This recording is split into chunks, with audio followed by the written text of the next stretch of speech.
Hi friends, good morning. Welcome to IXMP। I hope आप सब अच्छे हैं and you are preparing well for examination. शुरू करते हैं आज का हमारा करंट अफेयर जो कि है 16 जून 2023। सो फ्रेंड्स, सबसे पहला न्यूज़ आज जो देखेंगे that is related to silver loans. तो देखो, गोल्ड लोन के लिए जो RBI है वो स्पेसिफिक गाइडलाइन इशू किया है बैंक को, so that they can promote the export and import. ठीक है, लेकिन ऐसा कुछ अरेंजमेंट सिल्वर मेटल के लिए नहीं है। लेकिन अगर हम सिल्वर की बात करें और बैंक ने, अच्छा मैं आपको एक बैकग्राउंड दे दूं। हाल ही में क्या हुआ, जितने भी बैंक्स है, बैंक्स का एक यूनियन जो है RBI के पास गया और ये बताया कि हमें एक पॉलिसी फ्रेमवर्क दो सिल्वर मेटल लोन्स के लिए। ठीक है, अब हम चलते हैं बैंक के साइड पे। अगर हम बैंक के साइड से देखें तो बैंक के पास क्लियर कट गाइडलाइंस है रिगार्डिंग गोल्ड एक्सपोर्ट प्रमोशन। लेकिन सिल्वर को लेके RBI का ऐसा कोई स्पेसिफिक फ्रेमवर्क नहीं है। लेकिन अगर हम बैंक्स की बात करें तो बैंक्स का कहना ऐसे है कि सिल्वर में भी सेम रिस्क इन्वॉल्व है, जस्ट लाइक गोल्ड। हाँ, ये है कि in terms of value that is huge difference, silver और गोल्ड के वैल्यू में बहुत डिफरेंस है, राइट। बट जो जो रिस्क है वो सेम है एज पर द बैंक्स। तो इसीलिए बैंक्स क्या बता रहा है कि सिल्वर के लिए एक फ्रेमवर्क हमें बना के दीजिए। अगर हम डेटा कोट करना चाहें, राइट, क्योंकि RBI तो डेटा पे बात करेगा एंड यही डेटा आपको एग्जाम में पूछा जा सकता है, बाकी तो देखो एज एन इंफॉर्मेशन है। तो यहाँ पे जो लेटेस्ट डेटा है, लेटेस्ट डेटा ऐसा बोलता है India gem jewellery export promotion council GJEPC exports of silver jewelry grew 16.02% during FY23 to 23,492.71 crore. ठीक है, तो पिछले प्रीवियस फिस्कल ईयर में कितना हुआ था? 20,000 करोड़ के आसपास, राइट, 20,248। अभी ये कितना हुआ? 23,000, तो 16% इंक्रीज है। So this does mean that silver jewellery का जो मार्केट है इंडिया में एक्सपोर्ट का, इंपोर्ट का, यूजुअली होता क्या है ना, रॉ मटेरियल को इंपोर्ट किया जाता है एंड उसका फिनिश गुड या ज्वेलरी बना के उसको एक्सपोर्ट किया जाएगा, राइट। तो ये है न्यूज़। बढ़ते हैं आगे। आई होप ये आपको क्लियर हो गया है ना, आपको यहाँ पे क्या ध्यान में रखना है ये मैंने अलग कलर पे दिखाया है। बाकी तो RBI जब फ्रेमवर्क बना के आएगा वो फ्रेमवर्क हमें पढ़ लेना है। बढ़ते आगे, नेक्स्ट न्यूज़ में वो है पोशन न्यूक्लियस। तो देखो, ये एक प्राइवेट न्यूज़ है, एक प्राइवेट कंपनी का न्यूज़ है, लेकिन it is related to agri sector and in सामने आपका नबार्ड एग्जाम है, तो ऐसे न्यूज़ ना थोड़ा सा इंपॉर्टेंट हो जाते हैं। क्योंकि पोर्शन न्यूक्लियस ये ऑल ऑफ ए सडन सुन के आप गेस नहीं कर पाओगे ये क्या है। समटाइम्स गेस ऑल्सो वर्क्स, लेकिन जिसके बारे में हमें कुछ नहीं पता उसके बारे में हम गेस भी नहीं कैसे करें। सो पोर्शन ये क्या है? एक एग्री ट्रेडिंग प्लेटफॉर्म है। ठीक है, एक एग्री ट्रेडिंग प्लेटफॉर्म है। इन्होंने एक एक बोल सकते हो आप फीचर लॉन्च किया है, पोर्शन न्यूक्लियस, एक technology platform to match a buyer procurement demand with the most likely fulfilment partner. सीधा सिंपल बात है, ये एग्री ट्रेडिंग प्लेटफॉर्म है जरूर, लेकिन ये पूरे मार्केट को रेवोल्यूशनाइज करने चला है। बायर्स प्रोक्यूरमेंट डिमांड, मान के चलो मैंने पोर्शन न्यूक्लियस में दिया कि मुझे 100 kg व्हीट चाहिए in let's say x price में, 100 kg इन एक्स प्राइस। आगे बैठा हुआ मतलब ये रिक्वेस्ट मैंने डाला, अब मैं हूं बायर, आगे कोई बैठा हुआ है सेलर, कोई तो है ना सेलर वहां पे भी, जिसको उन्होंने बताया fulfilment partner who would fulfil my demand. अब let's say there are 10 fulfilment partners.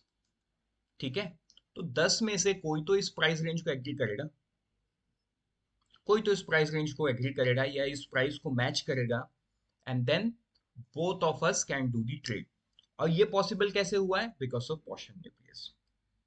तो ये एक इंडियन स्टार्टअप है जिन्होंने ये सिस्टम शुरू किया है in the agri trading sector, right, which they would change the way trading happens in the agriculture as per the company statement.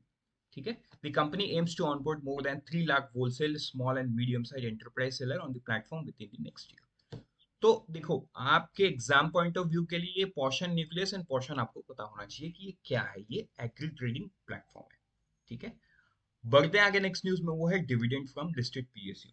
देखो जितने भी पब्लिक सेक्टर यूनिट्स हैं, ये एक साल मतलब जब एक पूरा ईयर खत्म होता है फाइनेंशियल ईयर, उसके बाद ये गवर्नमेंट ऑफ इंडिया उनके ओनर्स को क्या देती है, डिविडेंड पे करती है, राइट। तो अब क्योंकि फाइनेंशियल ईयर 31 मार्च को खत्म हुआ है, उसके रिगार्डिंग जो भी आ, ये रहता है ना, कितना टैक्स पे करना होगा, कितना जीएसटी पे करना होगा, क्या रहा profit, everything is almost finalised. अब बात आएगी डिविडेंड की।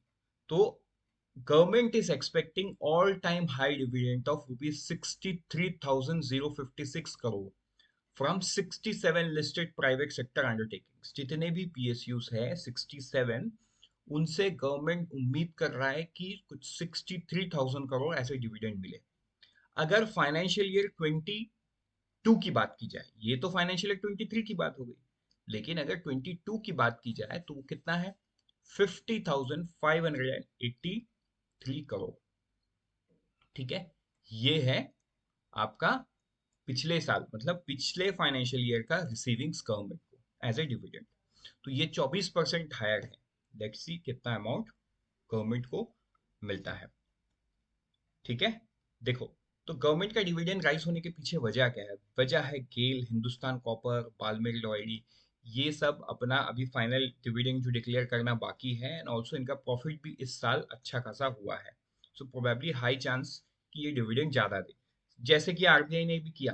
पिछले साल कुछ 30,000 करोड़ रुपए के आसपास उन्होंने दिया, बट इस बार उन्होंने कितना दिया, 23 के लिए 87,000 करोड़ के आसपास अप्रोक्सीमेटली, राइट। तो मोर देन डबल ही है। सो बढ़ते हैं आगे नेक्स्ट न्यूज में, वो है इंडियाज ओवरऑल एक्सपोर्ट इन मई 23। तो देखो ये बहुत इंपॉर्टेंट डेटा है, मतलब it is very very important data for all the examination. Yes, for banking exam I would say कि आप सिर्फ ये जान लो कि मई महीने का कितना है, 60.29 बिलियन। लेकिन for RBI and NABARD exam, right, आपको डिस्क्रिप्टिव लिखना है, आपको एक्सपोर्ट डेटा को थोड़ा सा इन डेप्थ भी समझना है, तो आपके लिए ये हर लाइन इंपॉर्टेंट है। स्पेशली ओवरऑल ट्रेड डेफिसिट क्या रहा है, -35.41% का डी ग्रोथ दिखा है, which is good. 35% come deficit हुआ है। उसके बाद मर्चेंडाइज ट्रेड डेफिसिट की बात करें तो वो भी कम हुआ है 7.95% से। ठीक है, तो ये इंपॉर्टेंट न्यूज था। बाकी तो देखो आप पढ़ोगे तो आपको समझ में आ जाएगा। यहाँ पे एक चीज आप समझो कि मर्चेंडाइज ट्रेड और ओवरऑल ट्रेड में फर्क क्या है, यहाँ आपको कंफ्यूजिंग लग सकता है। देखो, ओवरऑल ट्रेड में मर्चेंडाइज मतलब गुड्स एंड सर्विसेज इंक्लूड है, लेकिन merchandise is only related to goods, it is excluding the service. बस ये ही डिफरेंस है। ठीक है, तो 60 बिलियन का जो ट्रेड है ये मई महीने में अकेले हुआ है एक्सपोर्ट। इंडिया का एक्सपोर्ट कितना हुआ है, 60 बिलियन। टारगेट तो हमारा 400 बिलियन का है। बढ़ते हैं आगे नेक्स्ट न्यूज में, वो है झूले लद्दाख। अब ये झूले लद्दाख क्या है? देखो सिंपल सवाल ऐसे ना बन सकते हैं कि Julley Ladakh is related to dash और is an outreach programme by dash, simple सा सवाल। ठीक है, झूले लद्दाख का मतलब है हेलो लद्दाख, ये this is an outreach programme by the Indian Navy, that's it. इससे ज्यादा आप इसको पढ़ो ही मत, इतना काफी है कि झूले लद्दाख क्या है, is an outreach programme by the Indian Navy. ये एक्चुअली में क्या है, अगर आपको इंटरेस्ट है जानने का, ये एक्चुअली मोटरसाइकिल एक्सपीडिशन है। 5,000 किलोमीटर का मोटरसाइकिल एक्सपीडिशन है, दैट्स इट। बढ़ते हैं आगे नेक्स्ट न्यूज में, वो है विंड एनर्जी एडॉप्शन। ठीक है, तो देखो विंड एनर्जी एडॉप्शन में Rajasthan, Gujarat and Tamil Nadu emerge as the top achiever in the wind adoption. ये पहले ही लाइन पे आपको पता है आपको क्या याद रखना है, यही से बनेगा क्या आपका MCQ. Global wind energy day कब है, 15 June as the global wind energy day. तो देखो यहां से एक स्टेटमेंट बेस्ड क्वेश्चन भी बन सकता है। Consider the following statement and identify the incorrect one, ऐसा करके आपको दे देगा। पहला स्टेटमेंट रहेगा June 15 celebrated as the global wind energy day. उसके बाद आपको बताएगा Rajasthan has emerge as the top achiever in the wind energy, ये भी स्टेटमेंट से एक तीसरा स्टेटमेंट दे देगा जो गलत रहेगा, एक एग्जाम्पल के तौर पे, राइट। क्योंकि देखो हम जब पढ़ते हैं ना न्यूज को, तो we will also have to think how a question can be framed. तीसरा सवाल आपको थीम के ऊपर में दे देगा, जैसे इसका सेंट्रल थीम क्या है, पवन ऊर्जा। Power in the future of India, यहाँ पे कुछ और दे देगा, ये पवन ऊर्जा को हटा के सिर्फ इतना रहेगा, power in the future of India. ठीक है, या harnessing the wind energy of India, तो आपको लगेगा हाँ यही तो सही है, राइट। तो ऐसे सवाल आसान से बनाए जा सकते हैं। When you read you will also have to think कि क्या आ सकता है, बिकॉज आई अंडरस्टैंड कि कुछ चीजों में सोचने के लिए आपको इश्यूज आएंगे, लेकिन ऐसे सोचते सोचते ही you will be able to develop the thought then how a question can be framed. बढ़ते हैं आगे नेक्स्ट न्यूज में। Okay, with this, we are done for the day. Let's meet tomorrow morning once again. Till then, unfold your potential with IXMB. All the best for all the exams that you're preparing. And always remember, IXMB helps you prepare 50% faster.